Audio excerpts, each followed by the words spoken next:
അട്ടപ്പാടിയിൽ വീണ്ടും അരിവാൾ രോഗബാധയേറ്റ് മരണം. അഗളി മേഖല കണ്ടിയൂർ സ്വദേശി സൗമ്യയാണ് മരിച്ചത്. പാലക്കാട് ജില്ലാ ആശുപത്രിയിൽ ചികിത്സയിലിരിക്കെയാണ് അന്ത്യം സംഭവിച്ചത്. വിവരങ്ങളുമായി സുധീഷ് ഗോപാൽ ചേരുകയാണ്. സുധീഷ്, അട്ടപ്പാടിയിൽ വീണ്ടും അരിവാൾ രോഗബാധയേറ്റ് ഒരു മരണം കൂടി, വിശദാംശങ്ങൾ.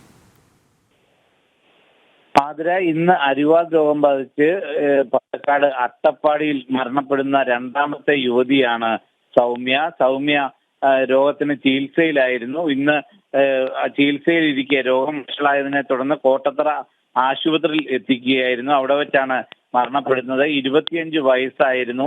ഇന്ന് രാവിലെ വള്ളി എന്ന 26 വയസ്സുകാരിയും മരണപ്പെട്ടിരുന്നു. അവർക്ക് രോഗത്തിന്റെ ചില ലക്ഷണങ്ങൾ ഉണ്ടായിരുന്നു. എന്നാൽ ഇന്ന് രാവിലെ ആരോഗ്യനില വഷളായതിനെ തുടർന്നാണ് ആശുപത്രിയിലേക്ക് എത്തിക്കുന്നത്. എന്നാൽ രാവിലെ 8 മണിയോടെ മരണപ്പെടുകയായിരുന്നു.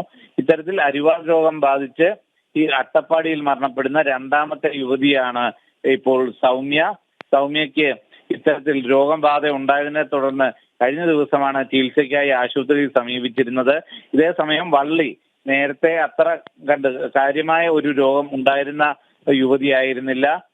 ലാബ് ടെക്നീഷ്യനായി ജോലി ചെയ്തു വന്നിരുന്ന ആളാണ്. ഇന്ന് വളരെ അവശത തോന്നിയതിനെ തുടർന്ന് ആശുപത്രിയിൽ എത്തിക്കുകയും മരണപ്പെടുകയായിരുന്നു. അതിന് പിന്നാലെയാണ് ഇപ്പോൾ സൗമ്യ എന്ന യുവതി കൂടി മരണപ്പെട്ടിരിക്കുന്നത്. ഇത് പ്രദേശത്ത് വലിയ ആശങ്ക സൃഷ്ടിച്ചിട്ടുണ്ട് ആതിര.